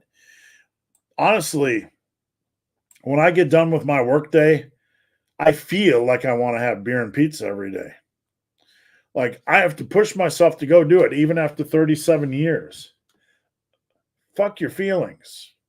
We're not in this to, how do I feel today? Go do what you need to do. Go do what you need to do. Go do what you need to do. And when you don't want to do anymore, do some more. Because when you get to that point, and this is how you build mental strength and intestinal fortitude, and this is how you get long-term results. When you get to the point where you're done and your brain is telling you to stop, you fight back against your brain. This is what I do. I'm like, my brain wants me to stop, and I'm not going to stop. 9 out of 10 times. 1 out of 10 times I will. I'm just super tired or whatever. But you have to fight back. That's a vital part of this process. Carlton McBean, fuck your feelings. Great advice. Thank you, sir. And I posted Carlton on my Instagram this morning. Carlton drives truck, and Carlton was stuck in traffic in his semi-truck, and he did 30 minutes of cardio. You can either be a Carlton McBean and find a way, or you can have excuses. And Carlton made my day today, so much respect. MXD training. How would you maintain high energy outside of gym? Often at the end of a training cycle, my work life suffers. I would have to look at your program, because honestly, hard training is good. But if you're training so hard that, like, my first couple of years of training, let me say this, there was a lot of soreness, but, especially the day after, there was a lot of stiffness. But my energy was okay. I'm concerned that you're doing too much junk volume. And I would have to see your program, though, to actually intelligently comment on that. Okay, Jay, at 2, which lifters or speakers do you think are the most motivational? David Goggins or others? For me, it's Jordan Peterson. And I know you might not consider him a most motivational speaker, but Jordan Peterson is a thinker. He's trying to become a better person. And I like that. I'm all for David Goggins as well. I'm definitely motivational. But for me right now, probably Jordan Peterson, because Jordan thinks through things. And that's, in this day and age, that's just gold. R says, you didn't answer my question. I do one isolation. Dude, you posted you spammed like 20 times during this video. You didn't get the question, sir. I do 1 compound and 1 isolation for chest and shoulders, each in the upper workout twice a week. That's 4 exercises. What I'm telling you, I did answer your question. I told you what to do. If you're doing an upper lower, you need to do 2. You need to start with a compound of chest and then a compound of shoulders. And on the second day, you need to do a compound of shoulders and then a compound of chest. And if you want to add an isolation in after that, you can add an isolation in after that. All right. I'm sorry, YouTube is acting funny today. LKJ at 2. If progressive overload is the most important thing for hypertrophy. We just dipped out. Sorry. If, it's not an if. There's no if. And hyping up with music, videos, caffeine helps you push for a PR. Yeah, get hyped. Use whatever it can, whatever you need to get your motivation up. Use it. Music, atmosphere, whatever. Surround yourself with things that put you in the mood.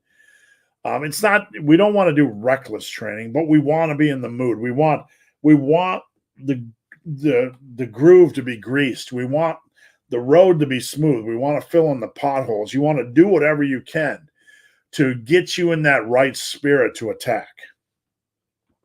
Harut, should run the rack stack as a finisher be reserved for isolation? It's really exercise dependent. So I can do it on curls. I can run the rack. You can run the stack on seated cable rows. It doesn't have to be in isolation per se. Like sometimes I do them on seated cable rows or lat pull downs. Really, it's a function of the exercise and if it's conducive, to do something like that. Gary says, I never miss a weekend workout. All the cool people are there. Gary, it's I think you're right, because I think there's something to that. When I would train on the weekend, you would see either a couple gym bros who are trying to get their chesticles on, before they go out to the club that night, right? Or you would see just all the cool people who are there who really lived it and breathed it, and probably a little bit better advice, or a little bit better atmosphere. Sorry. Man, not a troll question. If you keep chasing physique goals, doesn't that mean that you don't feel happy, self-sufficient with your current body? Can't this inherently lead to body set? The question you're answering, man, is does self-improvement is self-improvement a bad thing? And I'm not laughing at you, but self-improvement is not a bad thing. If you allow it to consume you, yes. But self-improvement does not go hand in hand with insecurity. Insecurity is a whole different thing. Self-improvement is something to be applauded. Physical, mental, whatever. Self-improvement is a good thing. You want to improve. I would say, on the other hand, if you're just a slug, a lazy SOB with no motivation, all you want to do is sit around watching TV and no goals and no adventures in your life, I would say you got bigger issues, right? You got bigger issues. I'm okay with feeling like crap. I'm okay with eating crap. I'm okay with not going on adventures. I'm okay with living this life and not seeing things and trying new things. Well, buddy, you got bigger problems, right? Because you're wasting your life. So getting up every day and challenging yourself, that's part of a vital, healthy life. Can it lead to issues with some people? Absolutely. Absolutely. It can certainly lead to issues. But you know what? Being dissatisfied with your body is not a bad thing. It's not like, I always want to be better. Is that a bad thing? Well, it's only a bad thing if it's a bad thing. If it costs you friendship, or you never go have pizza with your buddies, or you're so obsessive compulsive that you stop really living, right? What is the point of looking better? What is the point of feeling better? Well, looking better helps our confidence, right? But if looking better, you never get the confidence, like the process, lifting makes me feel better. Running makes me feel better, right? But if you never feel better, you probably need some counseling, because you have bigger issues than lifting or self-improvement. Something's going on inside that's broken. I'm not saying this in a way, where I'm being critical of people. I've had plenty of hard times in my life. Understand, I grew up with a father that was a violent alcoholic, and I didn't have a dad in my life or a mom in my life to show me how to do anything. So I grew up in this world where I didn't know how anything worked. I didn't know how to change oil. I didn't know how to balance a checkbook. I didn't know anything, right? I was depressed. I didn't know how to talk to women. I was, I was just a wreck for a long, long period of time in my life. So I'm not judging anyone. I think to a degree, we all experience this, right? We all experience times where we don't feel good about our body or we're insecure. That's part of being human. To pretend that we never feel those things, that's a lie, right? That's a lie. We all feel those things to a degree. But when it consumes you and prevents you from living, when it is taking away from your life, then something's broken and we need to seek out assistance to kind of help us out of that. So that's a long answer to your question, but self-improvement does not inherently lead to body. Self-improvement doesn't inherently lead to dysfunction and disaster. I would say the other side of the coin, not striving for self-improvement is a highway to disaster. It is inherently a highway to disaster. Nicholas, do you think there's any special muscle building foods beside? No. The special muscle building foods are just quality real foods.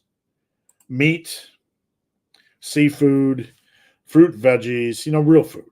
Real food.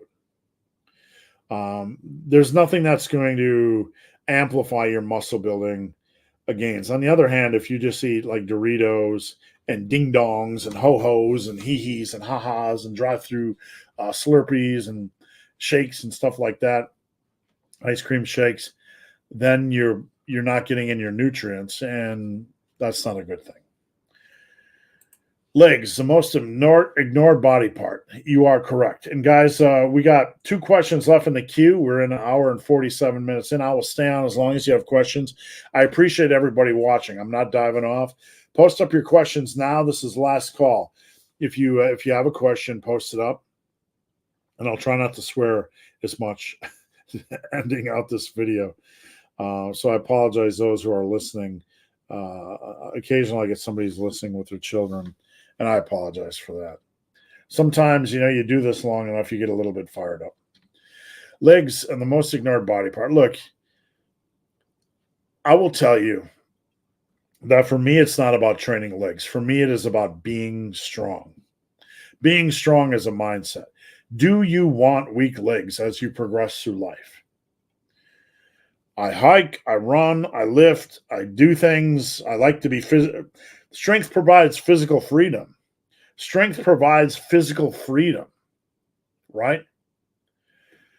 And if you do not want leg strength, you are limiting your freedom. And if that is what you want to do, then go ahead. But I would encourage you not to limit your physical freedom.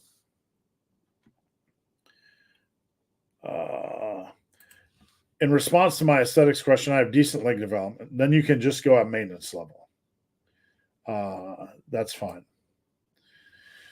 Vinny P, my upper and posterior days are swapped, upper first and posterior. Does it matter with my upper being garbage because of my shoulder? Not really. You just do not want bicep fatigue heading into deadlifts, especially you, Vinny. You're training hard. So, if you feel any bicep fatigue, you'd be better off just putting biceps in after posterior. Stein, great live as well. Thank you, Stein. I will tell you, when I'm doing these live videos and I get fired up, I always feel kind of bad. Like, I don't know you guys. And I'm not trying to, there's certain guys I might seem like I'm bashing. I feel kind of bad. I'm not trying to bash on you guys. I just really want to stress what's important. So I hope you guys understand. MG254, is there a way to track calories burned during a lifting session? Not really, not accurately. They're not accurately. I see watches and gizmos and estimations, and they're all really crazy. They're not very accurate. Online Ziegenhoferhofer. Have you heard of the pit force method from Karsten Pfufferruder? I'm not. There's a lot of Hoofers in this Ziegenhoferhofer. from Karsten Hooferrooter. No, I don't know if this is real life or I'm being trolled. Pitt, what? I'm sorry. I'm just being facetious here. Pitt, what? I'm trying to Google this. Pitt force method. Pitt force method, backed by science. I like how he has to stress it's backed by science. I will say this. I haven't looked at it yet, but I will say if I trusted everything that said it was backed by science on the internet, then we'd be in a deep hole because one-off science is a one-off study. So this is a legit thing, and look, I'm not. This is a German trainer, so just poking fun at the German language a little bit. So forgive me. So it says the Pitt force method stems from a German coach and bodybuilder named Karsten Futzenroder. His experience is over 25 years. The principle of individual repetitions is nothing new. This is a lot to digest. The basic concepts: build muscle, full body and split possible. Beginner, advanced, professionals. He's doing 15 to 20 reps per set, 1 set per exercise, 3 to 5 exercises. Don't like it. There's no reason to bottleneck yourself in 15 to 20 reps. That's per exercise. That's not science-driven.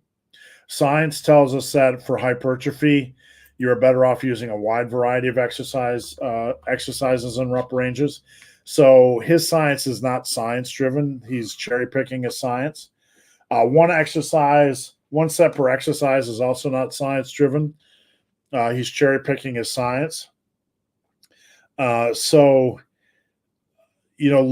at that, I will tell you, compared to what we know of the meta-analysis or real science, he's cherry-picking science. His science-driven is not true science-driven. It's the science he likes. And I'm not bashing on the guy, but that's the reality. Also, every exercise is different. The demands of every exercise is different.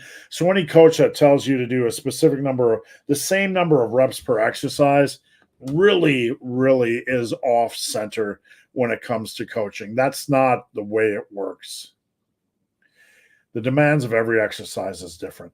And Karsten Fuffenreuter is telling everyone to do 15 to 20 reps per set on every exercise, 1 set. That's like this is like, everything is over here in the corner. Do 15 to 20 reps, only 1 set.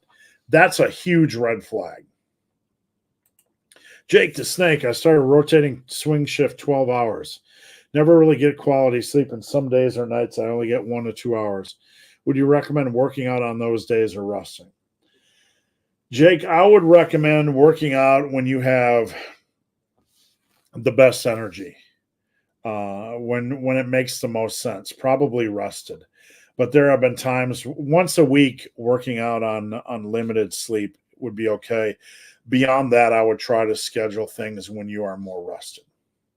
MG254, favorite cheat meal. Wow. Favorite. Pizza is everybody. Pizza's up the top of the list. I like Marco's Pizza here in Ohio. But if I want a cheat meal, it's probably going to be some of them their tortilla chips. What I like to do is I like to get ground beef, put in taco seasoning, get some of the canned, really bad canned fake cheese, a whole jar of jalapenos, and them their tortilla chips.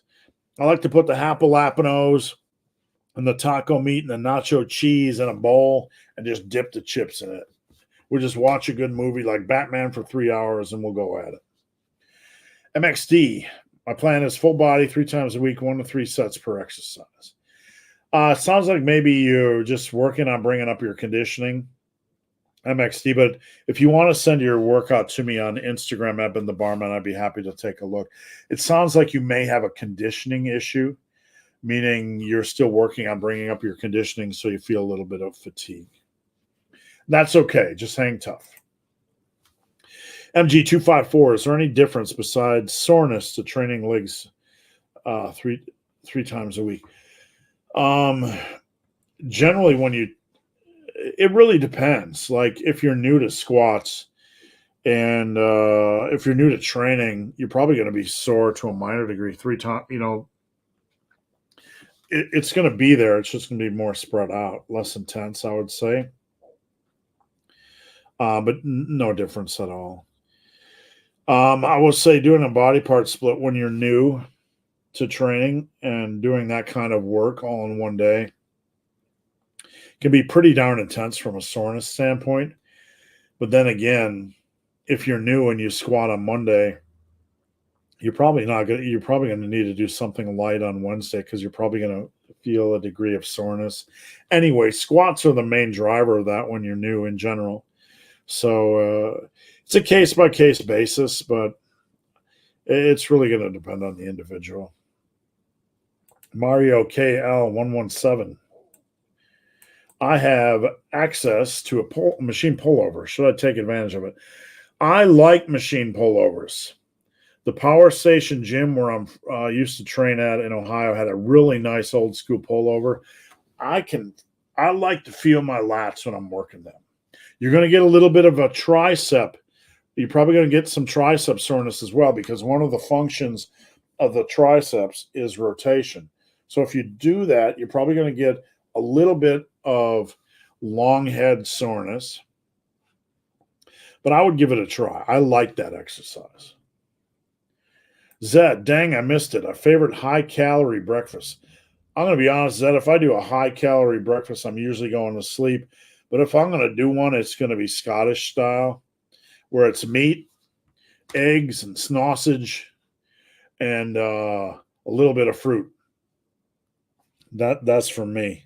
I like the Scottish style breakfast and then to go out and attack the day. Jake the Snake, favorite accessory movement that will have carryover to squat and deadlift. The best approach to have carryover for squat and deadlifts is to get your quads strong on a battery of hard-hitting exercises. We're talking about squats and deadlifts now. So the best way to get the most bang for your buck for both of them is to get your quad strong on a battery of quad-focused exercises, pendulum squats, leverage squats, hack squats, leg press, lunges, leg extensions, that sort of thing. My plan is full body 3 times a week, 2 times boring. Can I reach out to you for plan analysis? Yeah, you can send me your workout on Instagram at Ben the Barman or send it on email, benthebarman@gmail.com. Jake the Snake, I work rotating shifts that are, sorry, we got that already. Nicholas, if I'm getting stronger but not bigger, is that mostly a calorie thing? I would have to look at your program, Nicholas, and see what you're doing. You can get stronger without getting bigger, but it might mean that your squat form or deadlift form is not solid. You're not getting enough volume, not getting enough calories. It's not been enough time. Some people are actually getting bigger, but they're not tracking their arm or leg size, or they're not monitoring their calories properly. So I'd like to look at your program. MG254, I haven't trained legs for a very long time, but trained upper body off and on for a couple of years. When my legs gain mass fast like a newbie. If you had trained them and they're detrained, there's a good chance if it's only been a couple of years that you'll experience some muscle memory. But yeah, they should grow at a pretty solid pace. Andrew Carter, a client of mine. Thank you, Andrew. Steve's training program is the best deal in fitness. He sets up a tailored program for you, checks in every weekday, asks you about your diet. I have zero regrets. Thank you. I train for a living and I try to do my very best for my clients. This is what I do, is sit here all day, and I'm going to do it as soon as I'm off alive.